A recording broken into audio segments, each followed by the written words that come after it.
Epidemiologist and Director of Disease Surveillance and Environmental Services at the Mobile County Health Department. We're coming to you from our downtown Keeler location at 251 North Bayou. I'll give you just a couple of updates as we normally do on the number of coronavirus cases and deaths around the world and in the U.S. and near us. Worldwide, we've crossed the $3 million mark, $3 million COVID disease mark, so 3,222,107 confirmed COVID cases and 228,757 deaths. In the United States, we have over 1 million cases, so the United States makes up about 1/3 of the worldwide number of COVID-19 cases. The U.S. has had nearly 70,000 deaths from COVID-19 disease. In Alabama this morning, the Alabama Department of Public Health live dashboard was reporting 6,943 COVID-19 cases for Alabama with 267 deaths. And in Mobile County yesterday, we crossed the 1,000 case count mark. So we have this morning 1,058 Mobile County residents with COVID-19 disease, and 53 of those have died. I want to talk to you a little bit about some messages. We'll talk a little bit more about data, but our comment from our health officer today is about people who live in high density living situations like apartment complexes, or maybe senior citizen centers. So we've talked before about how in those situations, when you have a complex that has multiple residences in it, the apartment is home. So when we say please stay home, we mean please stay in your apartment, and don't gather in common areas and don't visit other apartment complexes that aren't your family members, those sorts of things. It's really important that you aren't moving about that facility, not going into common spaces, making sure that you're observing the 6-foot social distancing recommendation that's in the state health officer order, and then also wearing cloth face coverings when you're going about. And we realize that it's sometimes hard that when you do have to run an errand, or if you do have to go out of the complex, to go alone if you can, and not go as a family with your spouses and children and aunts and uncles, and be moving about town, or particularly among these apartment complexes or areas where senior citizens are living, because you're putting those folks who are at greatest risk of complications, serious complications, at risk of transmission. Because again, young people, children may be asymptomatic carriers. They may not even know that they're carrying the virus, and it's a very difficult situation, very dangerous for our oldest community members, or those that have underlying medical conditions. So please, if you live in an apartment complex, a senior citizens community, things of that nature, please stay in your apartment and restrict access to those facilities and to your apartment.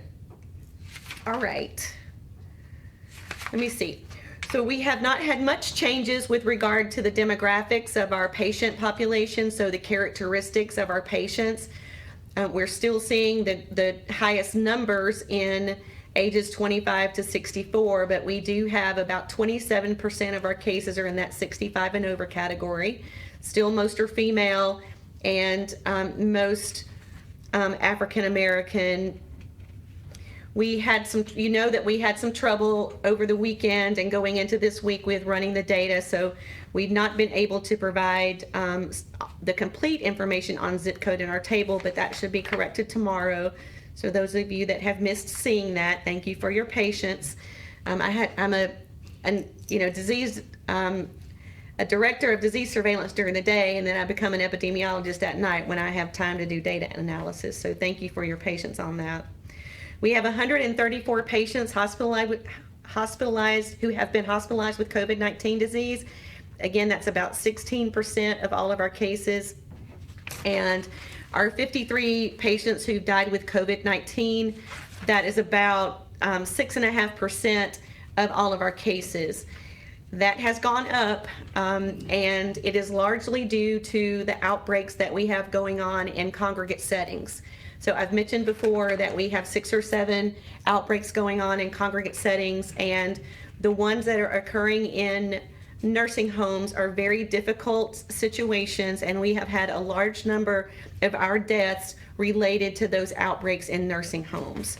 So I'll try to tell you a little bit more about that as we are able to parse out the information on what the disease transmission looks like within congregate settings where we have outbreaks, and what it looks like just in the community spread where it's moving person to person in a different manner than in nursing homes where people are in very tight quarters.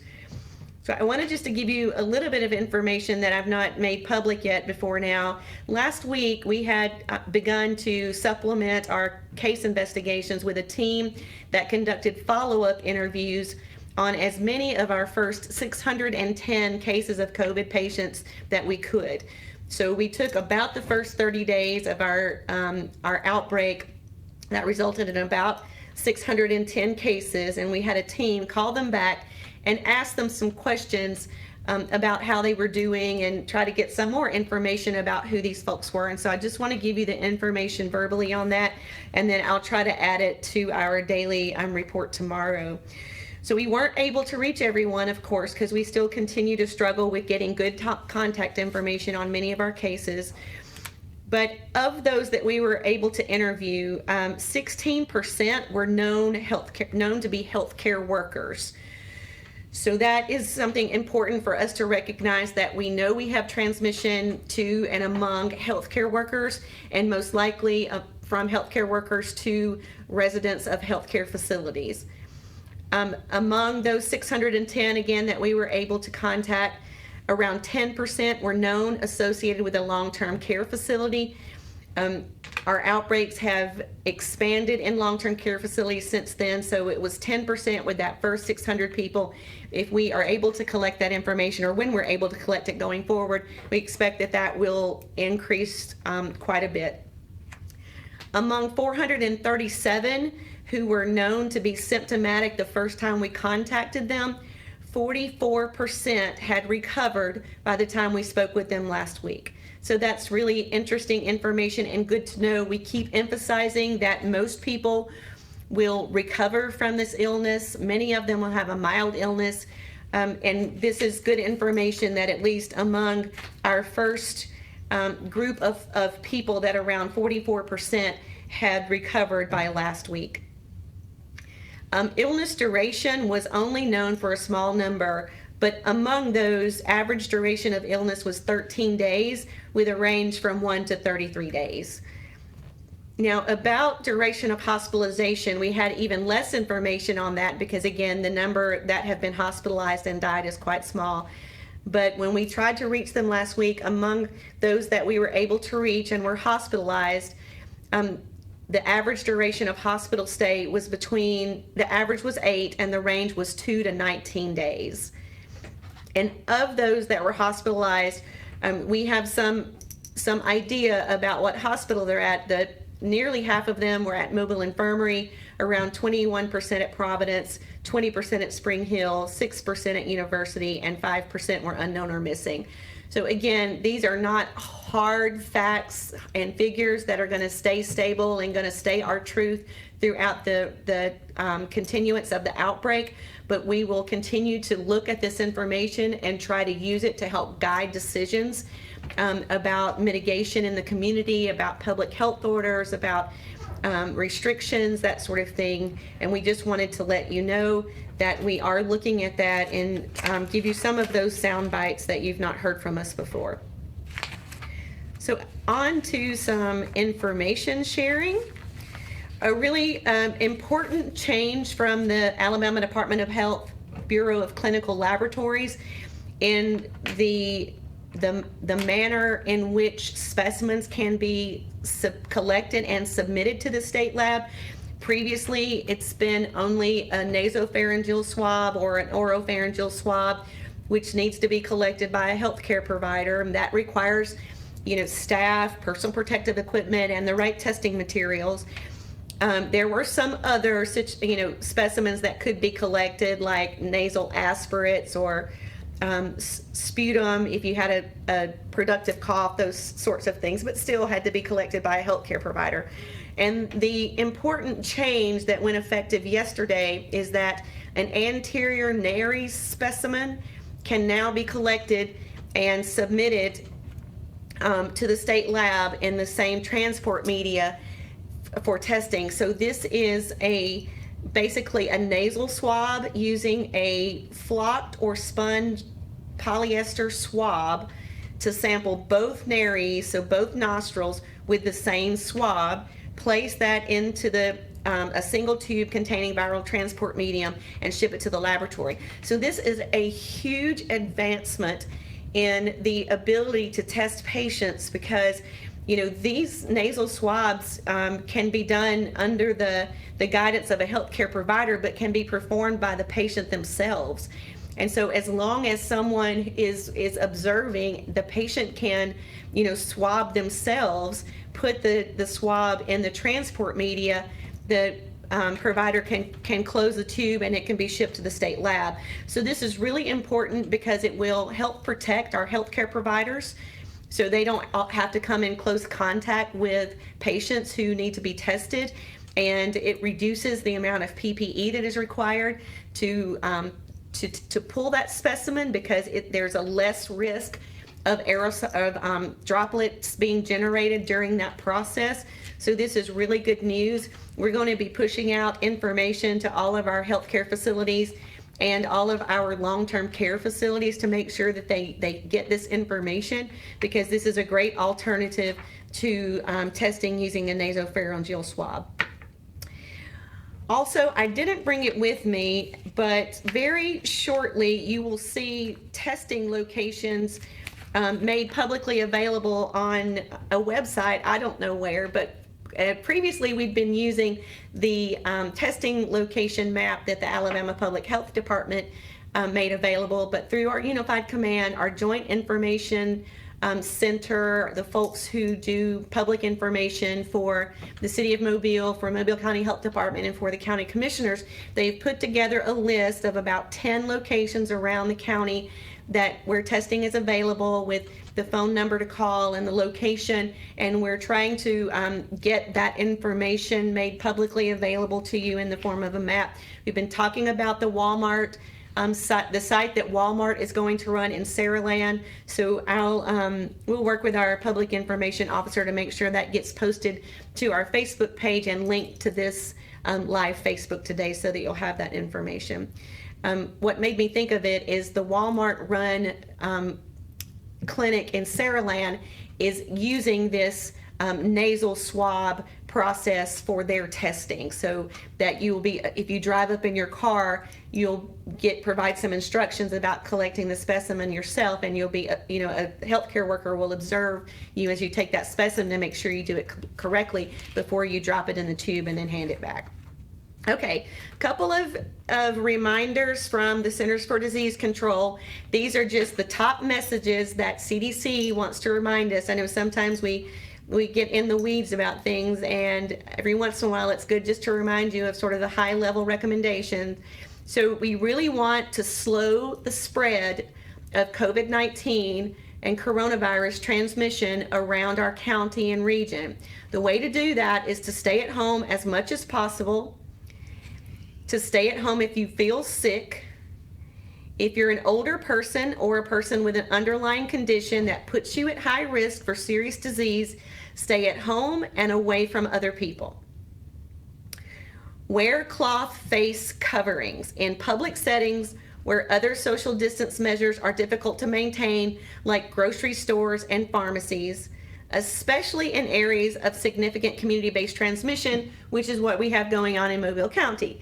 So our health officer has strongly recommended the use of cloth face coverings. That's hard for me to say sometimes.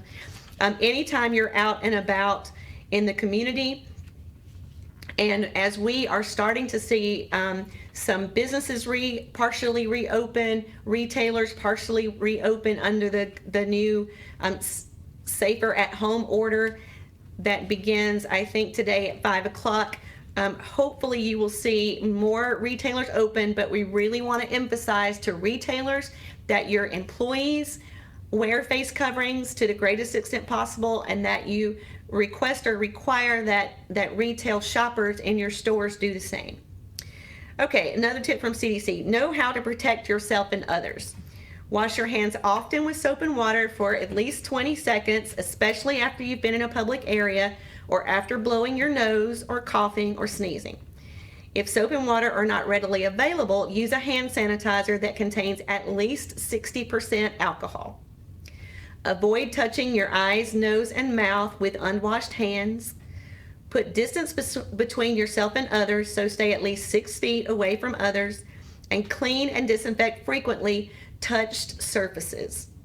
So any high touch areas, countertops, railings, doorknobs, clean and disinfect those frequently and at least several times a day.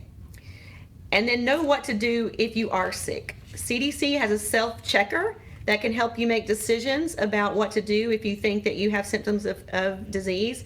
Follow instructions from your physician, and if you have an emergency warning sign, get medical attention right away. So those are just some high-level reminders that we wanted to share. I think I might skip this one and save it tomorrow. So I have 2 pages of questions here from Facebook and from our media partners. So I will try to get some of these answered. Let's see.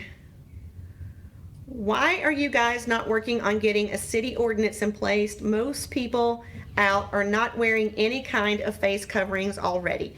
So the county health officer, Dr. Eichhold, has jurisdiction for health over the county, and he has issued a strongly worded health order about the wearing of cloth facial coverings. It is not a mandate, but it is a strong recommendation that you do that.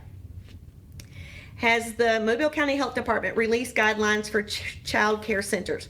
So the Mobile County Health Department is falling in line with the state health order that was presented by the governor and the state health officer earlier this week, that goes in effect to 5 o'clock today. So you'll be able to find those for child on our website or on our Facebook.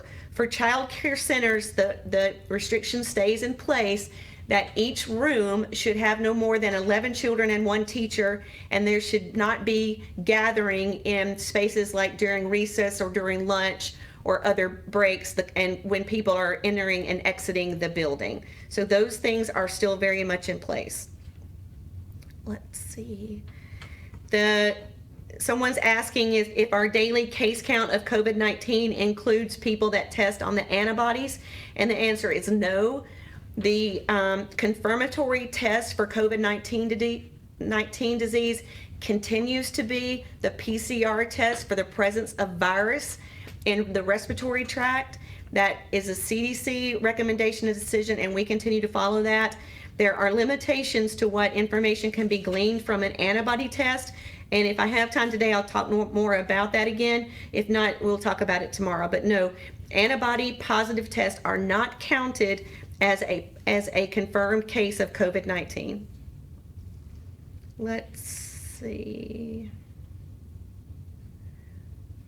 Why open the mail here in Mobile? So there is some data out there that provides some guidance on how long coronavirus can live on cardboard, on plastic, on hard surfaces like steel. And on cardboard, it's around 24 hours. And there are guidelines out there for mail handlers, who are delivering the mail, and also for people at home who may be a little bit concerned about accepting mail and maybe getting contaminated through the mail.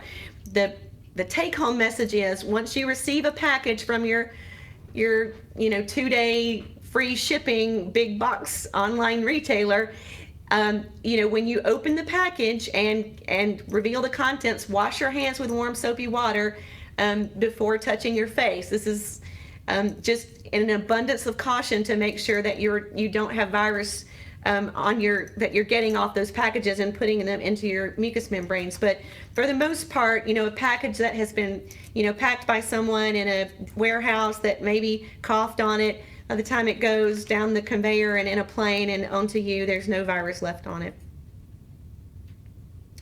Someone's asking, can I address roughly what percentage of new cases are coming from known group, from clusters, and what from community spread. So this is a big to-do item on my list.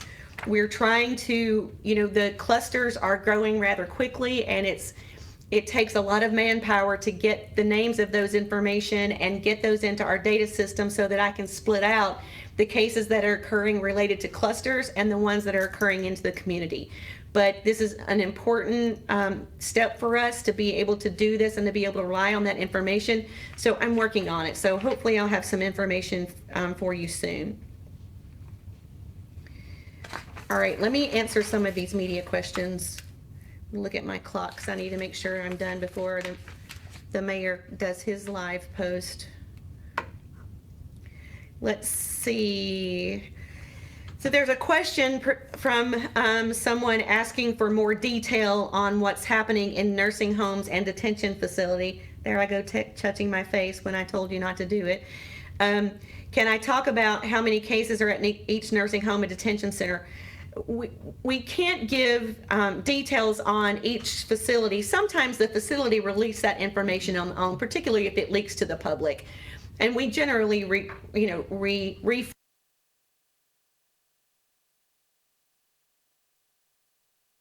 to, please, if the facility wants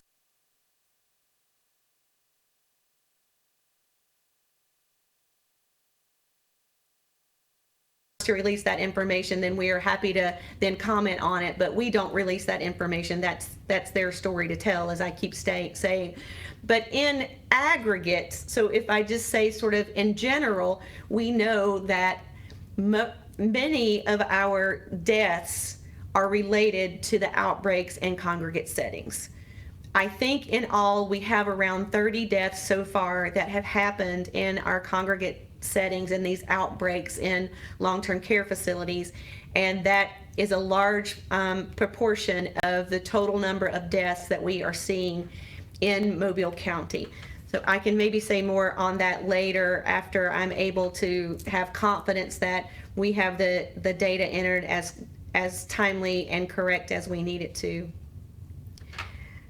See, someone's asking about clarify the number of reports each day going up. That I usually say there's around 30 to 40 reports each day, and does that mean that people are catching the virus? And the answer is a lot of people are catching the virus. So yes, in the past 3 days we've had 45 new cases, 39 new cases, and 49 new cases. Most of these are symptomatic patients who have recently caught the virus and are now sick and getting tested. Some of these are employees or residents of congregate settings that we are testing to find out to what extent there's virus in those congregate settings, and they're testing positive, but they're not sick. So yes, we know that number is a mixture of people who have tested positive, who have symptoms, and who have tested positive but do not have symptoms. And I will try to see if I can start breaking that out, because I know you're going to ask me for that information in tomorrow's Facebook Live. But yes, around 45 on average added each day for the last 3 days.